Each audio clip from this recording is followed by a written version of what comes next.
orang bisa ingat, bahkan bisa tunduk. Sekarang mari kita buktikan apa.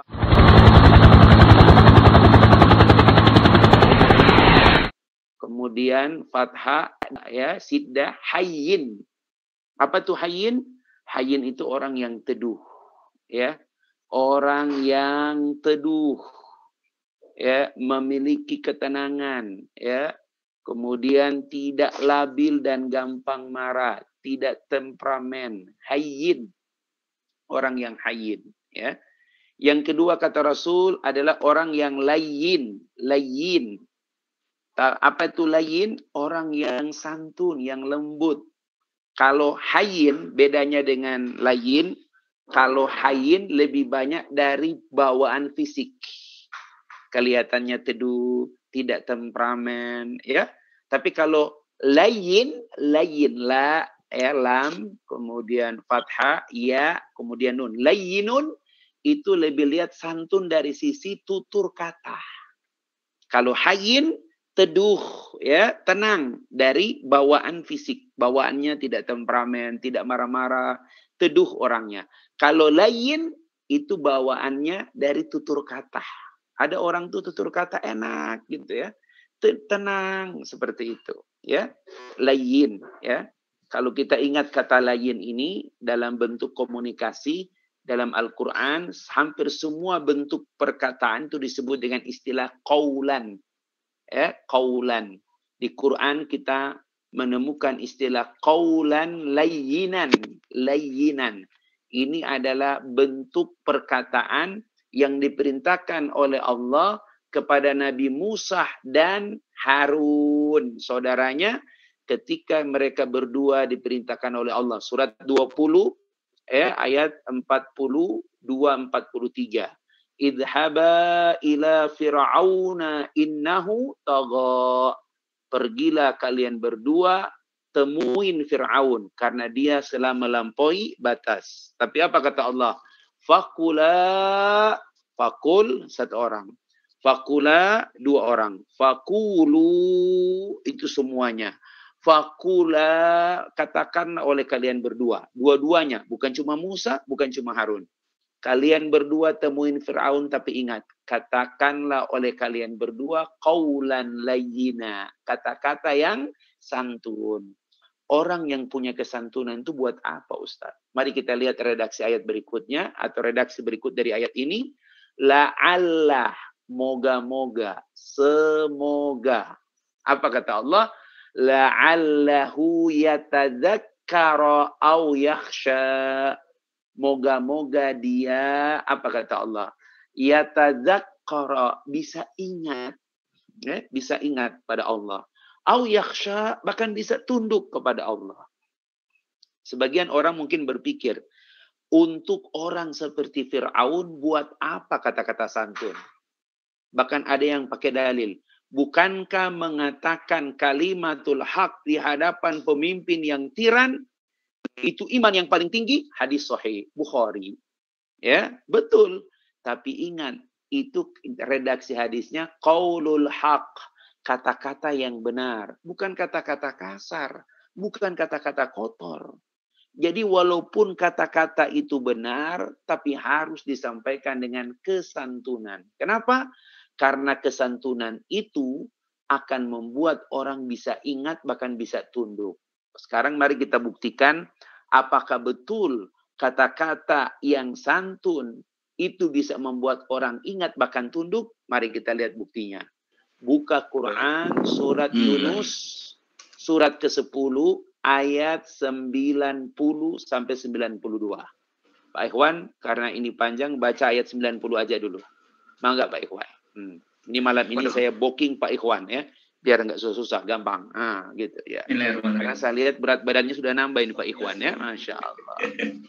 Dampak COVID 6 bulan di rumah ya, berat badan naik ini, Masya Allah. Mangga, Yunus surat 10 ayat 90. Mangga.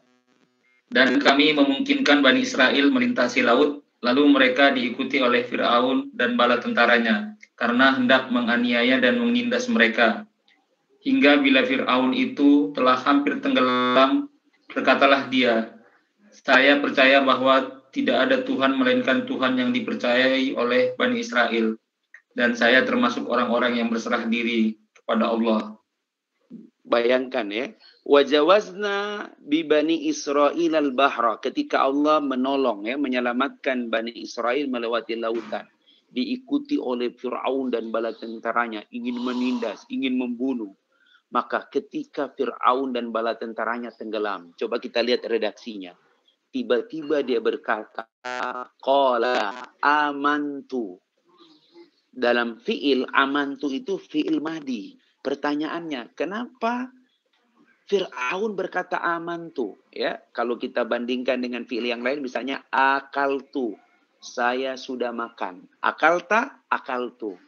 Asyrabtu, apakah antum sudah minum? Asyrabtu, saya sudah, atau syarabtu, saya sudah minum. Ya, pertanyaannya, dari mana? Sejak kapan Fir'aun beriman? Di sebelah kidanya, mah. Di sebelah kidah. Coba kita lihat. Bagaimana Fir'aun berkata, saya telah beriman. Dari mana dia bisa beriman? Bahkan lihat redaksinya. Amantu. Ya, annahu. Bahwasanya. La ilaha illa. Tidak pakai Allah. Bahwasanya tidak ada yang disembah kecuali illa amanat bihi banu Israila. Tidak ada Tuhan yang disembah kecuali Tuhan yang disembah oleh Bani Israel. Bahkan antum lihat redaksi terakhirnya, wa ana minal muslimin, dan saya termasuk orang-orang muslim. Masya Allah.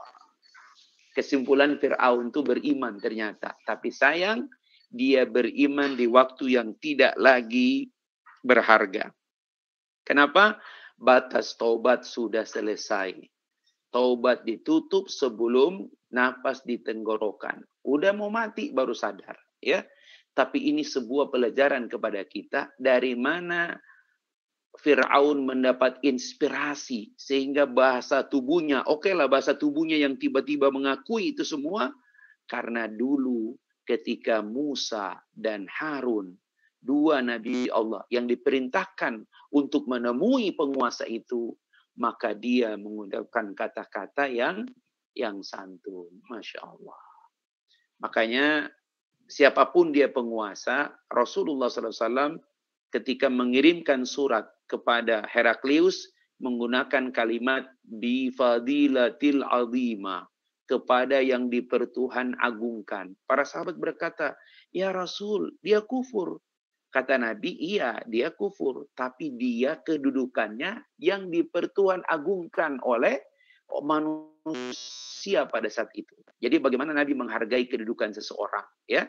Itu bagian daripada sifat apa disebut dengan layyin, secara kata-kata, ya, baik tertulis apalagi lisan. Orang yang diharamkan oleh Allah masuk neraka itu adalah orang yang layyin, ya, yang santun. Yang ketiga adalah orang yang qarib. Qarib itu apa? Akrab, ramah diajak bicara, menyenangkan kalau diajak ngobrol. Apa kata orang label yang care, ya, ya, enak bawaannya.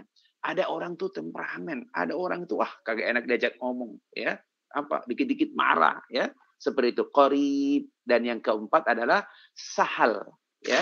Jadi ada 4 golongan manusia yang kata Allah, yang kata Rasulullah diharamkan disentuh oleh api neraka. 1, hayyin. Apa tuh hayyin?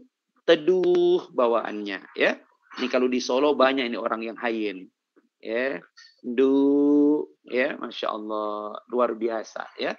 Yang kedua, layyin. Dari sisi tutur kata orangnya apa?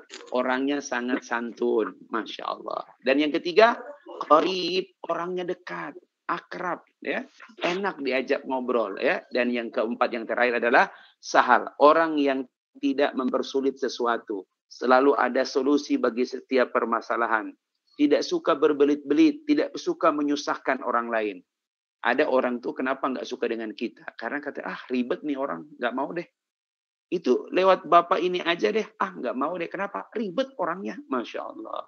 Nah makanya bapak-bapak sekalian, Ini contoh bagaimana kondisi-kondisi emosi dan sifat-sifat yang baik dalam Islam agar kita bisa mengatur emosi kita dengan cara terukur.